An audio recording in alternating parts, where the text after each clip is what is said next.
नमस्कार दोस्तों, मैं आप सभी का अपने YouTube channel true crime wallet में एक बार पुनः स्वागत करता हूं।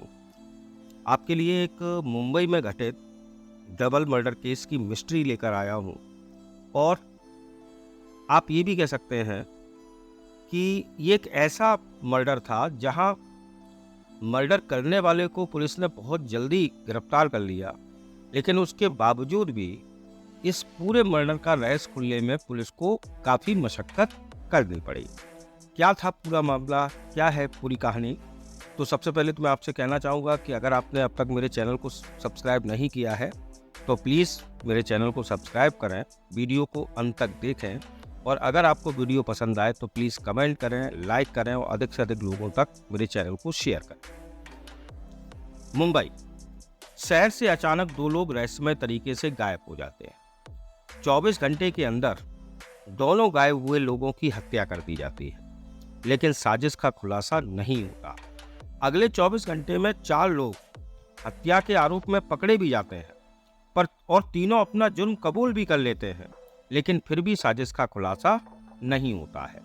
मुंबई के एक high profile double murder case की कहानी कुछ ऐसी ही थी। जी हाँ, वो डबल मर्डर केस जिसमें हत्यारों ने शहर की मशहूर कलाकार हेमा उपाध्याय और उनके वकील हरीश भवानी को एक ही झटके में मौत के घाट उतार दिया और कुछ ही घंटों में पकड़े भी गए, लेकिन फिर भी वारदात के पीछे की पूरी साजिश का खुलासा नहीं हो सका। साल था 2015 और तारीख थी 12 दिसंबर। इस चौंकाने वाली कहानी की शुरुआत शाम 6:30 बजे, जब हेमा और हरीश की लाशें कांदीवली के एक नाले में मिली। उनकी लाशें गत्ते के बॉक्सों में पैक थी और ऐसा लग रहा था कि दोनों की हत्या गला घोटने से की गई। पुलिस ने जल्द ही शहर के 2 अलग अलग पुलिस स्टेशनों में दर्ज गुमशुदगी की रिपोर्ट के आधार पर दोनों की पहचान की और जांच शुरू कर दी। जैसे जैसे जांच आगे बढ़ी, पता चला कि हेमा उपाध्याय का अपने पति चिंतन उपाध्याय से तलाक का मामला चल रहा था और इस लड़ाई में वकील हरीश भवानी उनका साथ दे रहे थे। इसलिए शुरुआती शक चिंतन पर ही गया और जल्द ही चिंतन को हिरासत में ले लिया गया। लेकिन मामला पहली बार उलझा हुआ तब लगा जब पकड़े जाने के बावजूद चिंतन ऐसी किसी भी साजिश से इनकार करता रहा। लेकिन इसी बीच पुलिस को एक ऐसी बात पता चली जिसने उसकी जांच का दायरा ही बदल दिया।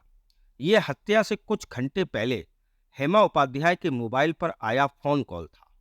जब जांच की गई तो ये बात सामने आई कि जिस शख्स ने हेमा को फोन किया था, उसने उनसे अपने पति चिंतन के खिलाफ कुछ सबूत देने को कहा था और इसीलिए हेमा अपने वकील के साथ उनसे मिलने के लिए गई।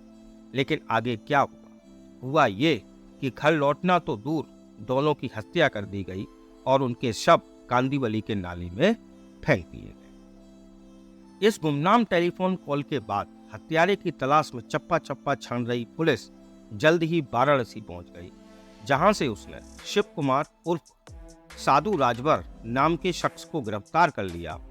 इस शख्स ने न सिर्फ दोनों हत्याओं के बारे में बात कबूल की, लेकिन इस साजिश में शामिल अन्य लोगों के नाम भी वह बता रहा था। मुंबई से 3 और लोगों को भी गिरफ्तार कर लिया गया। 4 दिन बीत गए, लेकिन मुंबई के इस high profile double murder mystery की साजिश अब भी पूरी तरह साफ नहीं हो पाई थी। सवाल यह है कि क्यों, आखिरकार ये 2 हत्याएं क्यों की गईं? क्योंकि आगे की कहानी तो और भी अजीब और भ्रमित करने वाली है। दौरे हत्याकांड के इस भयानक मामले में साधु राजभर की वाराणसी से गिरफ्तारी के साथ ही उम्मीद जगी थी कि शायद इस हत्याकांड में दूध का दूध और पानी का पानी हो जाएगा। लेकिन जैसे ही साधु राजभर ने अपना मुंह खोला, यह मामला सुलझने की बजाय थोड़ा और उलझ गया। क्योंकि साधु के मुताबिक उसने हत्या अपने गुरु यानी विद्याधर राजभर के कहने पर की थी। उसे इस बारे में ज्यादा जानकारी नहीं थी कि हेमा उपाध्याय की विद्याधर से क्या दुश्मनी थी।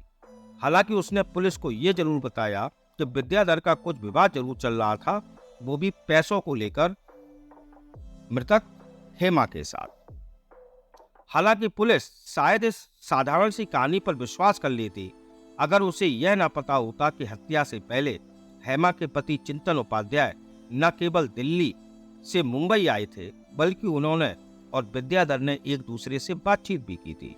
ऐसे में सवाल था कि क्या विद्याधर और चिंतन का इस हत्याकांड से कोई लेना देना है? जाहिर है, सवाल अभी बाकी।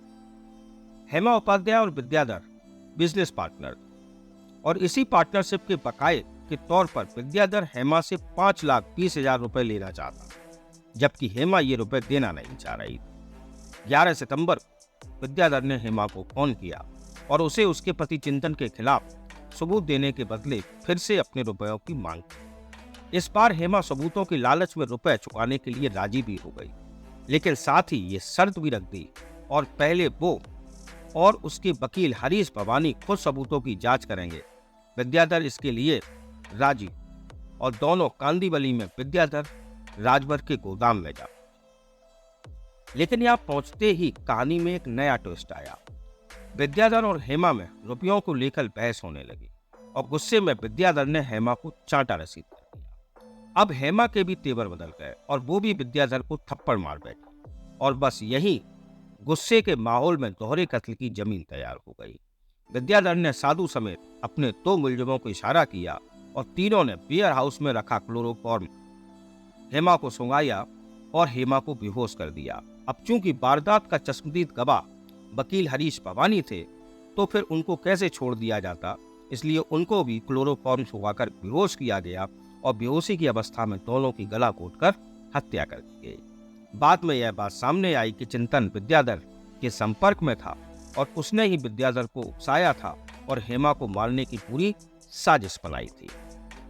मुंबई की एक अदालत ने कलाकार चिंतन उपाध्याय को अपनी अलग रह रही पत्नी हेमा उपाध्याय की हत्या की साजिश रचने के आरोप में आजीवन कारावास की सजा सुनाई।